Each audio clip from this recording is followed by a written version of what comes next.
Hi everyone. सो ये है आपकी यूनिट इकोलॉजी का पहला चैप्टर और आपकी पूरी इकोलॉजी 10 नंबर की आती है बोर्ड्स में अगर बात करें। अब 3 चैप्टर जो होते हैं, एक आपका ऑर्गेनिज्म एंड पॉपुलेशन, एक इकोसिस्टम और एक है आपका बायोडाइवर्सिटी। तो अभी तक ये देखा गया है कि इकोसिस्टम एंड बायोडाइवर्सिटी से मैक्सिमम क्वेश्चंस आते हैं as compare to organism and population, but as such ये वेरी करता रहता है। तो इस चैप्टर को स्टार्ट करेंगे, कम टाइम में यहाँ पर पढ़ेंगे, प्लस मैं आपको कुछ PYQs के एग्जांपल्स दूंगी जो कि आए हुए हैं, तो एक आइडिया लग जाएगा कि कैसे क्वेश्चंस यहाँ पर आते हैं इस चैप्टर में से। इस चैप्टर का सबसे इंपॉर्टेंट जो टॉपिक है वो है आपका एक ग्राफ वाला एरिया और एक आपका आता है पॉपुलेशन इंट्रैक्शन वाला एरिया, सबसे ज़्यादा इंपॉर्टेंट है जो कि यहाँ पर इस चैप्टर में से पूछा जा सकता है। बट आइए चलिए बाकी चीज़ों को भी एक बार देख लेते हैं। तो सबसे पहले हाँ, वेलकम टू साइंस अड्डा 24/7। मैं हूँ नीलम, आपकी बायोलॉजी एजुकेटर। तो देखो, इस चैप्टर में एज पिरामिड्स, पॉपुलेशन ग्रोथ वाला ग्राफ है एंड पॉपुलेशन इंट्रैक्शन, ये इंपॉर्टेंट टॉपिक्स हैं जो कि यहाँ पर आएंगे। ठीक है, उसके बाद हम बात करेंगे ऑर्गेनिज्म एंड पॉपुलेशन की।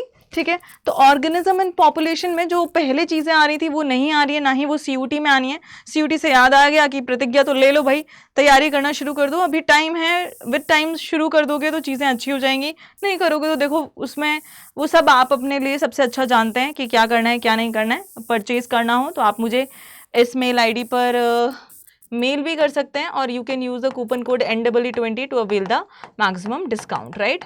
neelam.rajput@247.com। ठीक है, क्लियर है। चलो बात करते हैं इकोलॉजी यहाँ पर क्या होती है। बेसिकली एक ऐसा सब्जेक्ट है जिसमें हम स्टडी कर रहे हैं।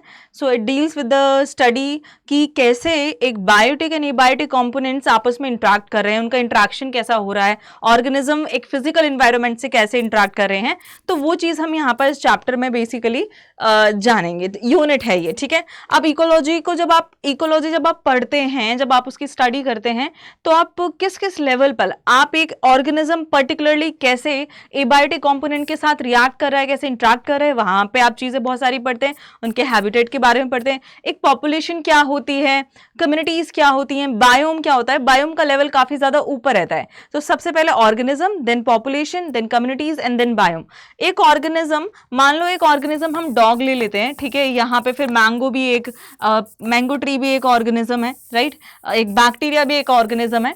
तो पॉपुलेशन में किसको कहूंगी कि डॉग, मैंगो, बैक्टीरियाज, प्रोटोजोआन्स, वायरसेस, सबको काउंट कर लो। ओ मैम, यूल से मैम भाई वायरस तो मैम लिविंग होते ही नहीं है, तो अब क्या करोगे, सबको काउंट करके फिर पॉपुलेशन बनाओगे? नहीं, सेम स्पीशीज जब जुड़ती है तो वो पॉपुलेशन बनती है। बहुत सारी डिफरेंट पॉपुलेशंस यहाँ पर क्या बनाती है, कम्युनिटीज बनाती है, and different communities combine together they form here biome. ठीक है, अब चलो आगे हमारे पास पॉपुलेशन की बात है तो group of organism of one species, same species होनी चाहिए वो, तब आप उसको पॉपुलेशन बोल रहे हैं। ह्यूमन पॉपुलेशन हम बोल रहे हैं, तो ऐसा थोड़ी है कि ह्यूमंस और 10 जानवर को ऐड कर दिया उसको एक पॉपुलेशन, नहीं, ह्यूमंस होने चाहिए। एनिमल में पर्टिकुलरली कौन सा एनिमल, तो उसकी पॉपुलेशन बनेगी, राइट। अब ना पॉपुलेशन इकोलॉजी एक बहुत इंपॉर्टेंट एरिया है जो कि आपके इवोल्यूशन को भी, पॉपुलेशन जेनेटिक्स जब हम पढ़ते हैं, इवोल्यूशन जब हम पढ़ते हैं, तो वहां पे ये बहुत ज्यादा इंपॉर्टेंट रोल प्ले करते हैं जब हम इसके बारे में समझते हैं कि लिंक कैसे हैं ये आपस में दोनों। ओके, नेक्स्ट क्या है कि कोई भी पॉपुलेशन का साइज एक स्टैटिक नहीं होता है। आपने देखा है कभी सिर्फ 10 लोग ही हैं इस जगह पर, नहीं, वो तो चेंज होता रहता है ना, वो चेंज होता रहेगा। अब उसका चेंज कैसा है वो हमें ये बताएगा कि किसी पॉपुलेशन को प्रॉपर सफिशिएंट फूड मिल रहा है या नहीं मिल रहा है, वो पॉपुलेशन फ्लरिश कर रही है या नहीं कर रही है, ये चीजें हमें उससे पता चलेंगी। लेट्स से एक एग्जाम्पल है, अगर मैं आपको कोई डेटा दूं कि 2021 में इतने लोग थे और 2021 में ये मान लो 10,000 थे, 2021 में 22 में ये हो गए हैं 20,000, so it will give you idea कि ये पॉपुलेशन फ्लरिश कर रही है। तो मे बी यहाँ पर बहुत सारे जो फैक्टर्स होते हैं जिससे कि पॉपुलेशन इंक्रीज होती है, वो चीज़ें यहाँ पे है। फूड अवेलेबिलिटी है, प्रेडेशन प्रेशर कम है, और मे बी अदर एडवर्स जो वेदर जो है वो फेवरेबल है उस पर्टिकुलर ऑर्गेनिज्म के, है ना, एडवर्स वेदर नहीं है, हार्मफुल नहीं है, कि वो ग्रो ना करे, वो रिप्रोड्यूस ना करे, वो डायापॉज या सस्पेंड वाली कंडीशन, या हम कह सकते हैं डोमेंसी कंडीशन में वो नहीं जा रही है, वो ग्रो कर रही है, वो रिप्रोड्यूस कर रही है ना। तो इससे हमें ये सारी चीजें यहाँ पर पता चलती हैं।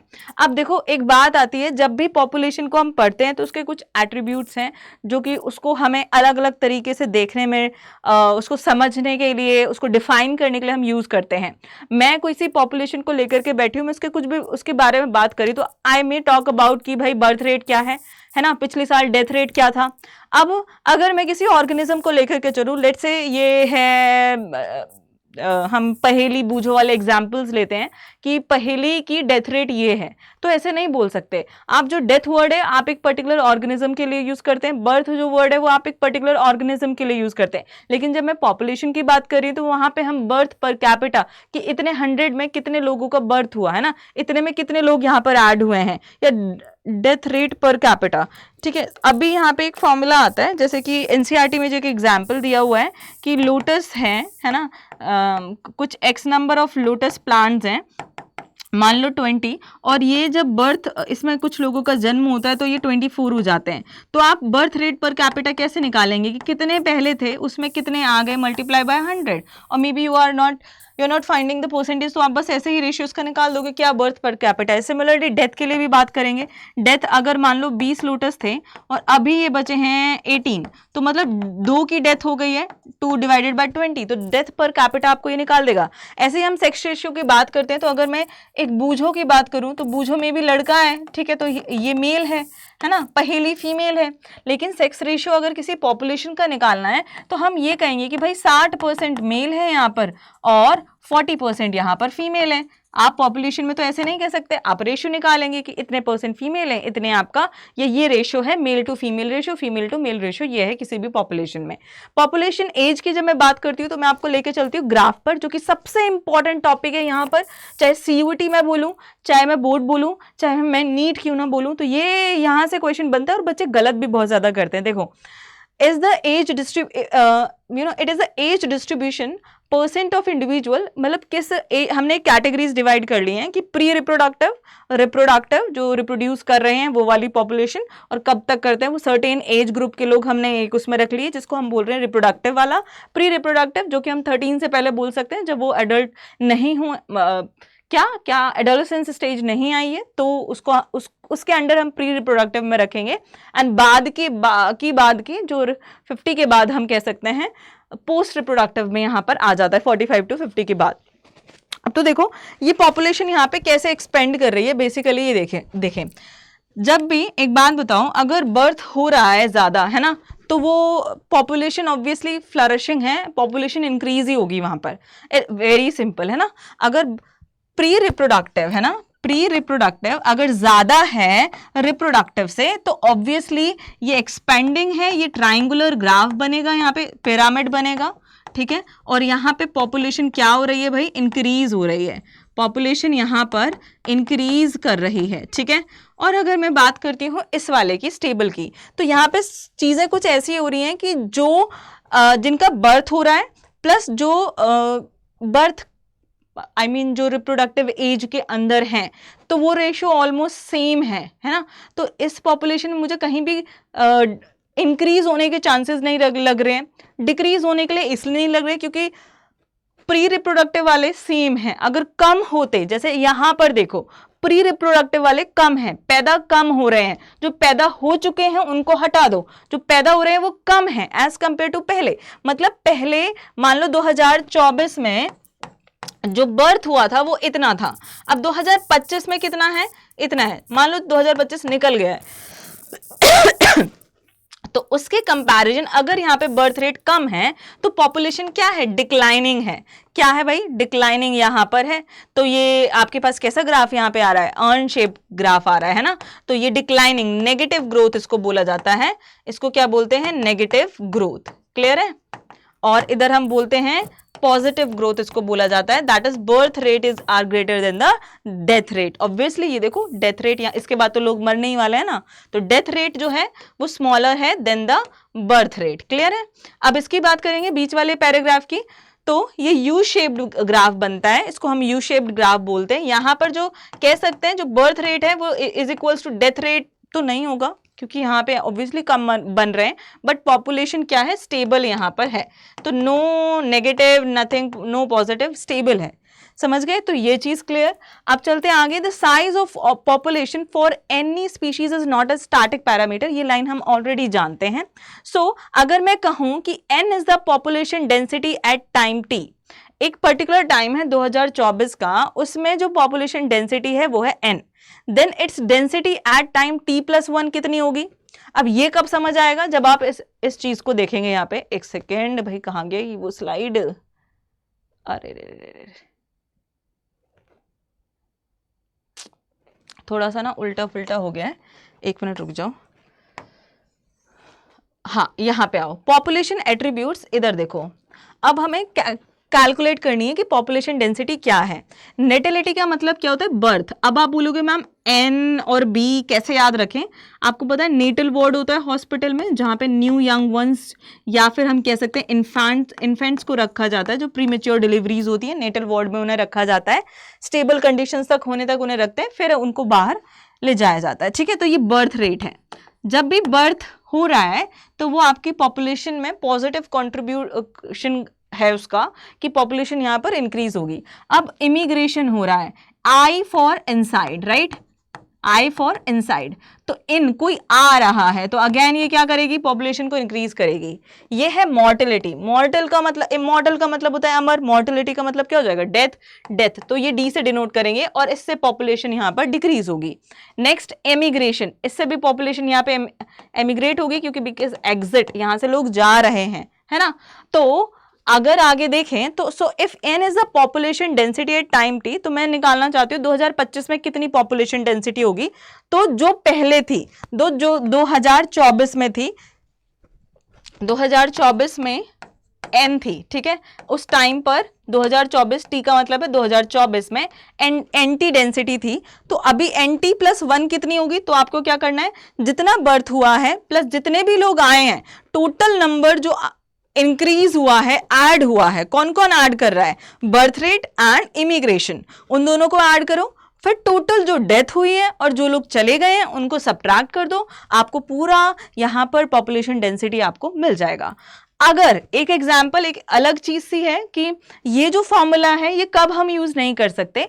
मान लो कोई आइलैंड है और आपने रिसेंटली उसको डिस्कवर किया है एंड बहुत सारे लोग किसी कंट्री के अचानक से वहां पर चले गए हैं, तो जो बर्थ रेट है, जो डेथ रेट है, जो इमिग्रेशन है, जो इमिग्रेशन है, वो हम यूज नहीं करेंगे वहां पर पॉपुलेशन डेंसिटी को क्या करने में, कैलकुलेट करने में। क्यों? क्योंकि आप सारे लोगों ने एक बेयर एरिया को कॉलोनाइज किया है, तो वहां पे रिप्रोडक्शन हुआ ही नहीं, आप अचानक से वहां पर आ गए हैं, अचानक से वहां पे उसकी पॉपुलेशन इंक्रीज हुई है। तो मेरे को लग रहा है कि भाई ये थोड़ा रीजनिंग में, पता नहीं इन लोगों को थोड़ा टफ क्वेश्चन देना हो तो ये दे सकते हैं यहाँ से रीजनिंग वाला, क्योंकि बच्चे इसको छोड़ देते हैं। इट्स नॉट टफ, बट बच्चे इसको छोड़ देते हैं। अब देखो हमारे पास कुछ ग्रोथ मॉडल्स हैं। जब भी किसी पॉपुलेशन में कोई इंक्रीज होता है या नहीं होता है, जो भी है, तो कुछ चीजें होती हैं जिसके थ्रू हम देखते हैं कि दो तरीके के होते हैं। एक तो होता है एक्सपोनेंशियल ग्रोथ मॉडल और एक होता है लॉजिस्टिक ग्रोथ मॉडल। लॉजिस्टिक से क्या समझ आ रहा है? थोड़ा लॉजिकल है, आप लॉजिक लगा सकते हो, बट एक्सपोनेंशियल में इट्स लाइक 2 के 4, 4 के 8। एक्सपोनेंशियल पढ़ते हैं ना, ग्रोथ एक्सपोनेंट, 2 के 4, 4 के 8 ज्योमेट्री जो होती है, तो वो वैसा यहाँ पर कुछ है। और जो ये एक्सपोनेंशियल ग्रोथ है ना, एक्सपोनेंशियल ग्रोथ कर्व जो है, ये हमें किस टाइम पे ऐसा देखने को मिलता है? ये रियल नहीं है, it is not real, it is not natural. ये क्या है? हमें आर्टिफिशियल मीडियम में देखने को मिलता है। आर्टिफिशियल है, ये कैसा है? आर्टिफिशियल है, रियल नहीं है। ये हमें लेबोरेटरी में देखने को मिलेगा, ये हमें लेबोरेटरी में देखने को मिलेगा, ठीक है। तो यहाँ पर जो फूड होता है वो अनलिमिटेड यहाँ पर होता है, ठीक है, यहाँ पर फूड अनलिमिटेड होता है, तब आपको ये एक्सपोनेंशियल ग्रोथ यहाँ पर देखने को मिलती है। फॉर एग्जाम्पल यहाँ पर अगर मैं आपको कहूं कि ये वाला, ठीक है, एक सेकेंड, जो ए वाला है वो आपको रिप्रेजेंट कर रहा है कौन सा वाला? एक्सपोनेंशियल वाला, ठीक है, ये ध्यान रखना, ये एक्सपोनेंशियल बता रहा है। कह रहा है कि जब भी आप किसी पेट्री डिश में न्यूट्रिशन डालते हैं, वहां पे 1-2 बैक्टीरिया डालते हैं, वो एकदम से ग्रो करते हैं जब तक न्यूट्रिशन रहता है ना। तो आर्टिफिशियल लेबोरेटरी में आपके अंडर है, आप तो अनलिमिटेड फूड वहां पे हो सकता है, आप तो कितना भी न्यूट्रिएंट वहां पे डाल सकते हैं। तो जो dN/dt मतलब जो पॉपुलेशन डेंसिटी में, what is dN, population density, dN/dt जो है वो क्या होगा, जो चेंज इन पॉपुलेशन डेंसिटी वो कितना होगा, that would be Rn। What is R, that is यहां पे लिखा है, देखो इधर आओ, R यहां पे क्या है, intrinsic rate of natural increase, जो नेचुरली उनकी एबिलिटी है इंक्रीज करने की, ठीक है, that is intrinsic rate of natural increase, इसको बोला जाता है intrinsic rate of natural increase. इसको हम बोलते हैं डार्विन की फिटनेस भी इसे हम बोलते हैं, ठीक है, डार्विन की फिटनेस भी इसे बोला जाता है। क्लियर है। अब मेरे को आपको एक और ग्रोथ मॉडल यहाँ पे पढ़ाना है, लॉजिस्टिक वाला, ठीक है, लॉजिस्टिक वाला जो कि बी वाला है यहाँ पे। उसके बाद मैं आपको ये आर वैल्यूज बताऊंगी। आर वैल्यू देखो कैसे कैलकुलेट करनी होती है। बेसिकली नॉर्वे रेट है, नॉर्वे रेट की वैल्यू है, आर वैल्यू है 0.015, ठीक है। फ्लोर बीटल की है 0.12। इन 1981 ये क्वेश्चन आया हुआ है, ठीक है। इन 1981 the air value of human population was 0.0205। और अगर आपको इसका लॉग निकालना है तो आप यहाँ पे ऐसे निकाल सकते हैं, that is N naught. N naught क्या है, population density at time 0। E क्या है, the base of natural logarithm. And N T क्या है, population density after time T. Clear है। अब चलते हैं लॉजिस्टिक ग्रोथ मॉडल के ऊपर। तो लॉजिस्टिक ग्रोथ मॉडल क्या है, रियल सिचुएशन में हम देखने को बोलते हैं। जैसे कि आप हमारी कंट्री की पॉपुलेशन मान लो, और हमारी कंट्री की पॉपुलेशन में क्या है, इधर क्या है, खाना जो है, जो फूड है वो लिमिटेड यहाँ पर है। तो आप क्या करेंगे, आप फाइट करेंगे, आप अपनी कैपेबिलिटीज, अपनी एबिलिटी जो भी आप सब कुछ यहाँ पे दिखाएंगे कि भाई मैं ये कर सकता हूँ, मैं वो कर सकता हूँ। अब फाइट करेंगे और जीतेंगे, राइट। यही चीज हो गई। अब आर जो वैल्यू है ना यहाँ पे, rate, intrinsic rate of natural increase, ये आपकी फिटनेस को बताता है। ये क्या बताता है, फिटनेस को आपको बताता है। तो इस केस में dN/dt इज इक्वल्स टू, यहाँ पे क्या होगा, Rn। ये Rn यहाँ पे क्या है, ये Rn की वैल्यू, ठीक है। Rn की वैल्यू ये यहाँ पे क्या है, तो इधर एक सेकेंड देखो, R की वैल्यू जो आई है, जो टोटल नंबर ऑफ बर्थ हुआ है minus total number of death, ठीक है, वो यहाँ पे क्या कैलकुलेट करिए, that is equals to R। तो हमने उसको यहाँ पे R रख दिया है, ठीक है। सिमिलरली हम यहाँ पे भी रखेंगे एंड वो Rn रहेगा। अब ये Rn यहाँ पे क्या है, बेसिकली एक इकोसिस्टम की कुछ कैरिंग कैपेसिटी होती है कि जिसके बियॉन्ड वो यहाँ पर लोग वहां पे नहीं रह सकते। इतने लोग इकोसिस्टम झेल ही नहीं पाएगा। एक घर में 10 लोग रह रहे हैं एक रूम में, उससे ज्यादा वहां पे रह ही नहीं सकते, है ना। तो दैट इज कैरिंग कैपेसिटी। ये क्या होती है, कैरिंग कैपेसिटी होती है हमारे इकोसिस्टम की, ठीक है। तो it is K-N divided by K, ठीक है। ये फॉर्मूला याद रखना, ये इंपॉर्टेंट है, ये आ जाएगा। अब जो इसका ग्राफ है वो कैसा है, सिग्मोइड है। कैसा है, सिग्मोइड है। इसको क्या हम सिग्मोइड कर्व बोलते हैं, हाइपरबोला बोलते हैं, क्या बोलते हैं, सिग्मोइड, ठीक है। और इधर देखो, इधर आओ, ये क्या है, यहाँ पे लॉग फेस, एक्सेलरेट हो रहा है, एकदम से ग्रोथ बढ़ रही है, ठीक है। फिर क्या हो रही है, धीरे धीरे डेसेलरेट हो रहा है, धीरे धीरे ग्रोथ कम हो रही है ना। अब क्योंकि बियॉन्ड कैरिंग कैपेसिटी ये नहीं जाएगा, रियल मीडियम है, आर्टिफिशियल थोड़ी है, इतना ही है। इसके बाद इकोसिस्टम क्या करेगा, डिसबैलेंस हो जाएगा, वो नहीं ले पाएगा इससे ज्यादा ऑर्गेनिज्म।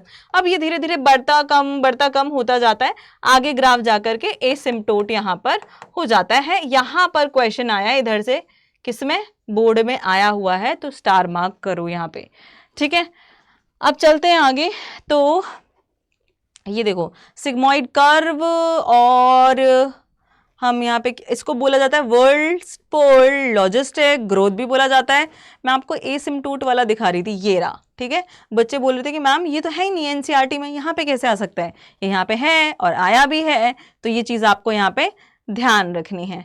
आगे चलें तो अब रिप्रोडक्टिव फिटनेस जो आर है, आर क्या बताता है यहाँ पे, रिप्रोडक्टिव फिटनेस डार्विन वाला, कि जो फिट रहेगा वो उसको नेचर एक्सेप्ट करेगा और वो सर्वाइव आगे जाकर के करेगा।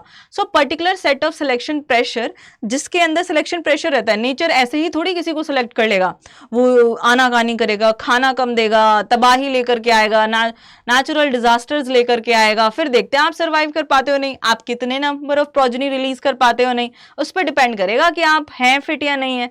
ठीक है, तो कुछ ऑर्गेनिज्म देखो सबके अपने अपने तरीके हैं दुनिया में सर्वाइव करने के, ऐसे ही हम इंसान ही नहीं, बहुत सारे ऑर्गेनिज्म डिफरेंट स्पीशीज भी अपने तरीके अपनाती हैं वहां पे सर्वाइव करने के। जैसे कि मैं कुछ लोगों को बताती हूँ, कुछ एग्जाम्पल्स बताती हूँ, पैसिफिक सैल्मन फिश और बैम्बू, ताकि वो फिट रहें, उनकी बॉडी इस तरीके की है कि वो फिट रहें, तो उन्होंने अपना एक अलग मैकेनिज्म यहाँ पे फॉलो करें। ये पूरी जिंदगी में सिर्फ एक ही बार बच्चे पैदा करते हैं, क्योंकि भाई इनकी बस की बात नहीं है, ये सर्वाइव नहीं कर पाएंगे, नेचर इनको सेलेक्ट नहीं करेगा, तो इन्होंने अपनी अलग कैटेगरी बना ली है।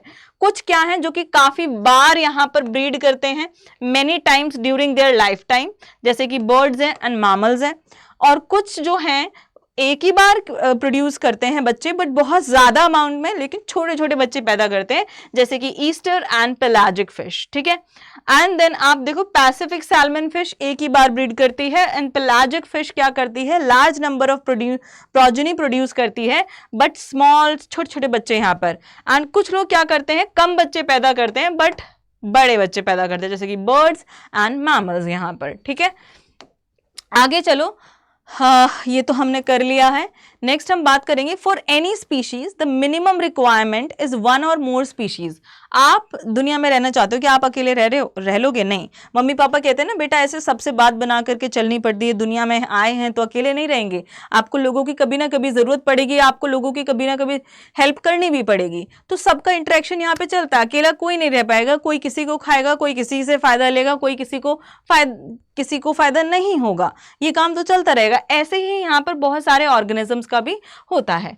ठीक है, अब जैसे कि मैं बात करूं इंटरेक्शन की, तो यहाँ पे हमारे पास मान लीजिए दो डिफरेंट स्पीशीज लेकर के चलते हैं, उनके बीच में कैसा इंटरेक्शन हो रहा है उसकी बात करते हैं। तो इधर देखो म्यूचुअलिज्म, ये बहुत सिंपल है, इसमें कोई टफ नहीं है कि भाई क्या है, यहाँ पे ऑब्वियसली दोनों को फायदा हो रहा है। कॉम्पिटिशन में क्या होता है यार, घाटा ही होता है दोनों को, है ना। मान लो 10 राम लड्डू यहाँ पे रखे हैं और एक ही इंसान था, अब दूसरा भी आ गया तो दोनों को ही कम कम मिलेंगे ना। एक इंसान रहता तो एक को पूरे 10 राम लड्डू मिल जाते, अब तो इनको कम मिलेंगे, राइट। अब देखो प्रेडेशन, प्रेडेशन क्या है, आप किसी के ऊपर फीड कर रहे हैं, तो ऑब्वियसली एक को फायदा है एक को नुकसान है। पैरासाइटिज्म में भी एक को फायदा एक को नुकसान। कमेंसलिज्म में क्या है भाई, जीरो। ठीक है, लास्ट के CO जीरो और C से काउंट ऐड कर दो, जीरो प्लस पॉजिटिव।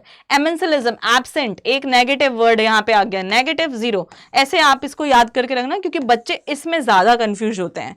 ठीक है, प्रीडेशन पैरासाइटिज्म दोनों PP वाले, एक को फायदा एक को नुकसान होगा यहाँ पे, और कॉम्पिटिशन में दोनों को नुकसान, म्यूचुअलिज्म में दोनों को फायदा। ठीक है, अब चलो आगे, सबसे पहले प्रीडेशन का एग्जाम्पल करते हैं। प्रीडेटर जो है वो क्या करता है, प्रे कौन है, जो खाया जाता है, जो मर जाता है, और प्रेडेटर कौन है, जो फीड करता है। सो एक act as a conduit of energy transfer, एक जरिया बनता है एनर्जी ट्रांसफर का। अगर मैं घास को नहीं खाऊंगी, मान लो एक बकरी है वो घास नहीं खाएगी, तो जो प्रोड्यूसर से जो एनर्जी है वो हर्बीवर में नहीं जाएगी, हर्बीवर से कार्निवर में नहीं जाएगी, कार्निवर आगे जाके कभी मरेगा नहीं, तो सिंक में वापस एनर्जी नहीं जाएगी। एनर्जी सिर्फ यहाँ पे ट्रांसफर हो रही है इकोसिस्टम में, neither it can be created nor it can be destroyed. आपका क्या है, फर्स्ट लॉ ऑफ थर्मोडायनेमिक्स ये आप पढ़ते हैं। So it keep check on prey population, अगर प्रे ज्यादा हो जाएंगे तो भी दिक्कत हो जाएगी। मान लो अगर बकरियां बहुत ज्यादा हो जाएंगी तो घास सारी खा जाएंगी, फिर हमारे देश में हरा भरा कैसे कुछ रहेगा। और हर्बीवर्स ज्यादा हो गए तो दिक्कत हो जाएगी, तो उनके ऊपर हमें प्रेडेटर्स चाहिए ही चाहिए। ठीक है, और ये डाइवर्सिटी को भी मेंटेन करके रखता है। जैसे कि एग्जाम्पल है ऑस्ट्रेलिया में, ये सर्वाइव करने का एग्जाम्पल है कि कैसे सर्वाइव किया जा सकता है प्रेडेटर से। 1920 में प्रिकली पियर कैक्टस को लाया गया किसी और कंट्री से इस कंट्री में, लेकिन यहाँ पर इसका कोई प्रेडेटर नहीं था और इसकी ग्रोथ बहुत ज्यादा हो रही थी। फिर बाद में हमने क्या किया, यहाँ पर एक हम कैक्टोब्लास्टिक मॉथ लेकर के आए जो कि कैक्टस के ऊपर फीड करती थी। उसने फिर इस कैक्टस प्लांट को थोड़ा सा कंट्रोल करके यहाँ पर रखा। देन हम बात करने वाले हैं एग्जाम्पल 2, एनिमल्स हैं कुछ जो अपने आप को प्रोटेक्ट करते हैं बाय कैमोफ्लेज करके, एक मोनार्क बटरफ्लाई है, ये क्या करती है, ये रिलीज करती है कि गंदा सा केमिकल जो कि इसको बचने में हेल्प करती है प्रेडेटर से। कहते हैं आइला ये तो बहुत गंदी टेस्ट करी है, मैं नहीं खाएगा इसको, है ना। अब क्या होता है, कुछ बटरफ्लाई ऐसी होती है, इतनी शातिर होती है, जो कि अपनी बॉडी को उसकी तरह बना लेती है, मोनार्क बटरफ्लाई की तरह, ताकि कोई इंसेक्ट, कोई बड़ा इंसेक्ट जब उनको खाने आए तो वो ये सोचे अरे ये तो उसके जैसी दिख रही है, बड़ा गंदा केमिकल होता है, और वो खुद को बचा ले। तो ये एक तरीका है प्रेडेटर से बचने का। कुछ प्लांट्स हैं उनमें स्पाइंस, थॉर्न्स टॉक्सिन्स रिलीज करते हैं वो अपने सेल्फ डिफेंस में। ओके अब बात करते हैं म्यूचुअलिज्म, जिसमें दोनों को यहां पर फायदा हो रहा है। जैसे कि लाइकेंस क्या है, एक एसोसिएशन है। कैसा एसोसिएशन है, सिम्बायोटिक एसोसिएशन है, जिसमें एल्गी क्या करती है, एल्गी को यहां से फॉस्फोरस वगैरह एब्जॉर्ब करके फंजाई इसको देती है, एंड एल्गी इसको बना करके खाना, फिर इसको बना बनाया खाना देती है। माइकोराइजा क्या करता है भाई, माइकोराइजा एक फंजाई एंड रूट का रूट ऑफ हायर प्लांट्स का एसोसिएशन है। फंजाई क्या करता है, इसको phosphorus and other nutrients provide करता है, एंड हायर प्लांट्स इसको क्या देते हैं, बना बनाया न्यूट्रिशन, बना बनाया खाना इनको देते हैं। फिग इन युक्का क्या करती है, युक्का मॉथ इसको पॉलिनेट करती है, और फिग क्या करता है, फिग इसके लिए अंडे रखने की जगह यहाँ पे देता है। चीटर्स, चीटर्स कौन होते हैं, सीडो कॉपुलेशन इसको बोला जाता है। आपको मैं एक बताती हूं, एक है बम्बल बी होती है, और एक मेडिटेरेनियन ऑर्किड है,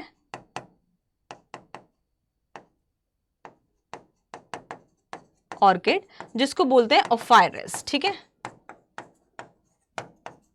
ओके ये देखो, ये बम्बल बी क्या करती है, बेसिकली बम्बल जो मेल बम्बल बी है ना, मेल बम्बल बी वो जाती है फीमेल बम्बल बी के पास कॉपुलेशन के लिए, ठीक है। अब देखो क्या होता है आगे, मेडिटेरेनियन ऑर्किड, ये एक ऑर्किड है, ये क्या करती है, रिजेंबल करती है खुद को, अपने आप को बम्बल बी की तरह दिखाती है, ठीक है। अब भाई इस मेल बम्बल बी को लगता है ये है फीमेल बम्बल बी, अब वो तो आता है इसके पास कॉपुलेशन के लिए, बट यहाँ पे हो जाता है पॉलिनेशन। तो ये मेडिटेरेनियन ऑर्किड खुद के अंदर पॉलिनेशन कराने के लिए क्या करता है, खुद को फीमेल बम्बल बी की तरह रिजेंबल करता है, ठीक है। किस बम्बल बी की तरह, फीमेल की तरह, ताकि मेल बम्बल बी उसके पास आए कॉपुलेशन के लिए और यहाँ पे हो जाए पॉलिनेशन, ठीक है। अब बात करते हैं कंपटीशन, जिसमें दोनों को क्या होता है, घाटा होता है, और ये जब होता है जब आपके पास खाना यहाँ पे कम हो। Same species, different species and related species same खाने के लिए compete कर सकती हैं। साउथ अमेरिका की लेक्स में हमने एक बाहर से विजिटिंग फ्लेमिंगोज आती थी, जिसकी वजह से वहां पे जो रिसाइडिंग फ्लेमिंगोज या फिशेज होती थी उनके खाने में दिक्कत आती थी, दोनों के बीच में कंपटीशन बन गया, दोनों को ही खाना कम मिला।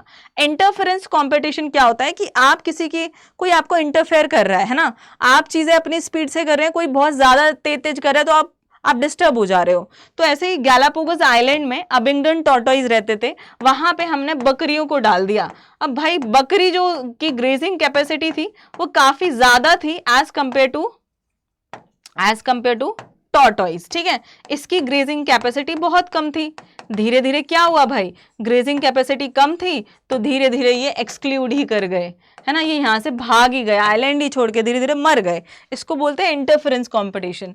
अब कॉम्पिटिटिव रिलीज क्या होता है, स्कॉटलैंड में रॉकी सी कोस्ट ये जगह, यहाँ पर हमने कुछ सुपीरियर बार्नेकल्स लेकर के आ गए, जिन्होंने डोमिनेट कर दिया स्मॉलर कैथामिलस बार्नेकल को, जो कि रेस से, कहते हैं ना कि आप रेस में दौड़े ही नहीं, आप डर के मारे भाग गए। इसने कंपटीशन ही हटा दिया, इतना डोमिनेट कर रहा था कि रेस छोड़कर भाग गया, ठीक है। तो ये डर के भाग गया, इसने फाइट ही नहीं करी, कंपटीशन रिलीज बोला जाता है इसे। गॉस प्रिंसिपल क्या कहता है कि क्लोजली रिलेटेड स्पीशीज एक सेम खाने के लिए सेम जगह पर लंबे समय तक नहीं रह सकती। लेकिन उसके बाद हमारे पास आते हैं मैक अर्थर। मैक अर्थर कहते हैं कि ऐसा हो सकता है, it can be done by resource partitioning, जैसे बंटवारा कर दो। घर में 3 बहुएं हैं, ठीक है, घर में 3 बहुएं हैं तो क्या कर दिया जाता है, बंटवारा कर दिया जाता है ना। एक पेड़ है, इस पे 5 वॉबलर बर्ड बैठती हैं, सेम स्पीशीज हैं, ठीक है। 5 वॉबलर बर्ड बैठती हैं, कहती हैं मैं भी यही खाऊंगी, मैं भी यही खाती हूँ। कहती है बहन देख जीना है हम सबको, बंटवारा कर लेते हैं, तो इस पेड़ की पत्तियां खा ले, मैं ट्विग्स खा लूंगी, मैं सीड खा लूंगी, तू फ्रूट खा लेना, हमने बंटवारा कर लिया। अब हम क्लोजली रिलेटेड स्पीशीज सेम जगह पर सेम हैबिटेट में लंबे टाइम तक सर्वाइव यहाँ पर कर सकती हैं। कमेंसलिज्म में क्या होता है, सी एनीमोन एंड क्लाउन फिश, इसके पास स्टिंगिंग टेंटिकल्स होते हैं, ठीक है, ये अपने टेंटिकल्स ये खुद के उसके लिए रहते हैं, ये है ही ऐसा, ये जा करके वहां छिप जाता है और बाकी के प्रेडेटर्स इसको खा नहीं पाते बिकॉज ये इसके स्टिंगिंग टेंटिकल्स हैं, उससे बाकी के लोग भागते हैं। तो ये क्लाउन फिश जो छोटी सी फिश है अपने आप को ऐसे बचाती है। कैटल एग्रेट, देखो एक गाय है, ठीक है, ये गाय है, ओके, अब गाय ना चल रही है, घास है यहाँ पे छोटे छोटे कीड़े छुपे हुए हैं। जब ये गाय चलती है तो यहाँ से छोटे छोटे कीड़े उड़ जाते हैं और जो हमारी ये कैटल एग्रेट, ये जो चिड़िया नहीं होती सफेद कलर की बड़ी सी चोंच होती है इसकी, ये बैठी रहती है, इसको ये खा लेती है। तो इसको यहाँ पे फायदा हो गया और इसको जीरो नुकसान हुआ, इसको भी जीरो नुकसान हो गया और इसको यहाँ पर फायदा हो गया। क्लियर, ये आपके 2 एग्जाम्पल्स हो गए। एमेंसलिज्म में क्या होता है, देखो एक को नुकसान और एक को कोई दिक्कत नहीं होती है। जैसे कि मान लो मैंने एक एंटीबायोटिक ली है, एंटीबायोटिक का एग्जाम्पल लेके बताती हूँ। एंटीबायोटिक एक बैक्टीरिया से बनी है ना, मान लो एक बैक्टीरिया से बनी है, फंजाई से भी बनी है, ठीक है, कोई भी ऑर्गेनिज्म से बन सकती है। फंजाई से हम पेनिसिलिन ले लेते हैं, पेनिसिलिन निकली है फंजाई से, इसको तो कोई दिक्कत नहीं हो रही, लेकिन जो इसका टारगेट ऑर्गेनिज्म है वो तो उसको मार रही है, वो उस पर्टिकुलर ऑर्गेनिज्म को मार रही है, उसको तो नेगेटिव इफेक्ट हो गया, तो दैट इज एमेंसलिज्म इधर, है ना। अब बात करते हैं पैरासाइटिज्म की। पैरासाइटिज्म में क्या होता है, दोनों को यहाँ पर एक को फायदा एक को नुकसान, ठीक है, प्रेडेटर एंड पैरासाइटिज्म में दोनों को एक को फायदा होता है इन दोनों में और एक को नुकसान। फायदा किसको होता है, पैरासाइट को। पैरासाइट आपके 2 तरीके के होते हैं, एक्टोपैरासाइट एंड एंडोपैरासाइट। एक्टोपैरासाइट जो बॉडी के ऊपर रहते हैं, एंडोपैरासाइट जो कि बॉडी के अंदर जा करके बने बनाए खाने के ऊपर फीड करते हैं। एक होता है ब्रूड पैरासाइटिज्म। ब्रूड पैरासाइटिज्म का एग्जाम्पल लिख लो यहाँ पे, कुक्कू प्लस कोयल, कोयल बोलते हैं इसको, एंड क्रो। ये क्या करती है, अपने अंडे इसकी नेस्ट में रख देती है और कुक्कू के अंडे जो होते हैं वो रिजेंबल करते हैं कौवे के अंडे से, ठीक है, कौवे के अंडे से रिजेंबल करते हैं, काले काले वैसे ही बना देती है। अब ये इसको पूरे टाइम पालता है और जब ये थोड़े से बड़े हो जाते हैं कि अब हैच कर जाएंगे तो ये उनको उठा करके दूसरे उसमें रख देती है, दूसरे क्या कहते हैं उसमें, क्या बोला जाता है यार, नेस्ट में, दूसरे नेस्ट में रख देती है। मुझे आपको एक चीज़ और बतानी है, किसका है वो एग्जाम्पल, एक एग्जाम्पल रह रहा है जो मेरे माइंड में बहुत टाइम से आ रहा है। एक को फायदा हो गया और एक को कुछ नहीं हुआ, हाँ इसमें है वो, है ना, एक को फायदा हो गया, कमेंसलिज्म में ही है। एक वो होती है हमारे पास एक बेल होती है, ठीक है, एपिफाइट ऑन मैंगो ट्री, ठीक है, एक जो बेल है वो इतना बड़ा आम का पेड़ है और उसके ऊपर वो बेल चली गई, किस लिए, सनलाइट के लिए। तो एक बात बताओ, आम को कोई दिक्कत नहीं होगी बट जो ये बेल है इसको तो फायदा हो जाएगा ना, इसको सनलाइट मिल गई, पर उस बेल से इस मैंगो को कोई फर्क नहीं पड़ने वाला खास। तो ये कमेंसलिज्म का यहाँ पर एग्जाम्पल हो गया है, ठीक है। तो ये था हमारा पूरा का पूरा 1 शॉट एंड ब्रूड पैरासाइटिज्म मैंने करा दिया है। ये मैं आपको कुछ एग्जाम्पल क्वेश्चंस दे रही हूँ, आप मुझे कंप्लीट करके ये क्वेश्चन मेरी मेल आईडी पर मुझे शेयर करेंगे और ये रही मेरी मेल आईडी। और जो भी बच्चे यहाँ पर प्रतिज्ञा ज्वाइन करना चाहते हैं, अपने कॉलेज में जाना चाहते हैं, वो एक मिनट पहले ये लिख देती हूँ, ठीक है, वो क्या करेंगे, यहाँ पर यूज करेंगे NEE20 coupon code. Alright, thank you so much for watching, have a great day ahead.